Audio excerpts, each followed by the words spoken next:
আসসালামু আলাইকুম। দেশ ও প্রবাস থেকে যে যেখান থেকে আমার এই ভিডিওটা দেখতেছেন সবাই ভালো থাকবেন, সুস্থ থাকবেন। আজকের টপিক হচ্ছে মালয়েশিয়াতে নতুন করে 2 লক্ষ কর্মীর প্রয়োজন। ঠিক আছে, নতুন করে 2 লক্ষ, আসলে সেটা কোন খাতে বা কোন জায়গাতে এই 2 লক্ষ কর্মীর প্রয়োজন আপনাদের সাথে এই ভিডিওতে সম্পূর্ণ শেয়ার করব। অনেকেই এরকম কমেন্ট করে থাকেন যে আসলে নতুন করে আবার ভাই মালয়েশিয়া থেকে কর্মী নেবে কিনা, তো তাদের জন্য আর কি এই ভিডিওটা সাজাইছি। আপনারা ফুল ভিডিওটা দেখবেন, তাহলে আপনারা একদম ক্লিয়ার হয়ে যাবেন যে আসলে কোন খাতে 2 লাখ কর্মীর প্রয়োজন বা কোথায় থেকে এই 2 লাখ আসবে, কোন দেশ থেকে আসবে, সেটাও আপনাদের সাথে শেয়ার করব।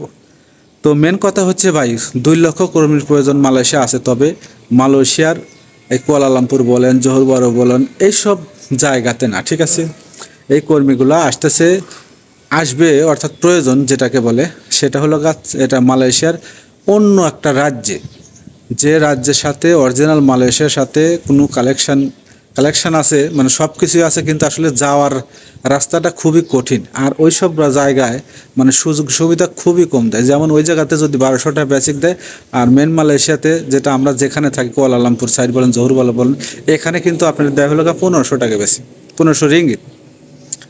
এটা হচ্ছে মেন যে সাবা সরোয়ারকে বেশিরভাগই পাম বাগান বা প্লান্টেশনের খাত।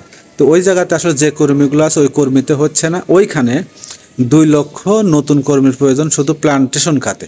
এটা কিন্তু মালয়েশিয়া সরকারের কিছুদিন আগে একটা নিউজে বা একটা পোর্টাল মাধ্যমে বলছে। তো হয়তো আপনারা ভাববেন যে সাবা সড়ক যাব, কিন্তু সাবা সড়ক ভাই আপনারা যদি যান, সেক্ষেত্রে আপনারা কিন্তু মানে এই এলাকার মধ্যে যে সুযোগ সুবিধাগুলো, আমরা যেসব এলাকায় থাকি কুয়ালালামপুর, জোহর বারু, এইখানে যে সুযোগ সুবিধা আছে সেটা কিন্তু আপনি সাবা সরোয়ারকে কখনোই পাবেন না। এটা আমি 100% গ্যারান্টি দিয়ে আপনাদেরকে বলতে পারি। এই 2 লক্ষ শুধু প্লান্টেশন খাতে সাবা সরোয়ারকে। আর এটা কিন্তু অলরেডি আসলে কথা হচ্ছে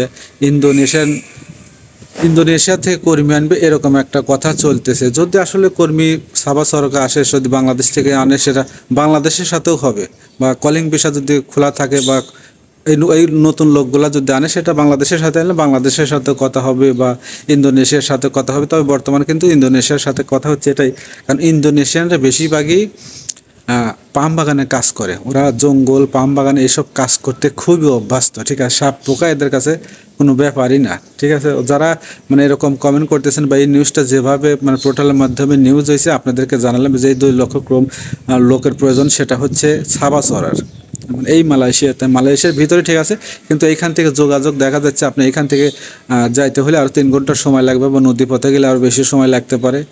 তো ওইখান থেকে আপনি সাবা সড়ক থাকলে, আপনার যদি বাংলাদেশে ওই সাবা সড়ক থেকে যেতে হবে, আপনি কুয়ালালামপুরে এসে আপনাকে বাংলাদেশে যাইতে হবে না। ঠিক আছে, আপনার সাবা সড়ক থেকেই বাংলাদেশে যাইতে হবে, এরকম একটা যোগাযোগ, বুঝছেন?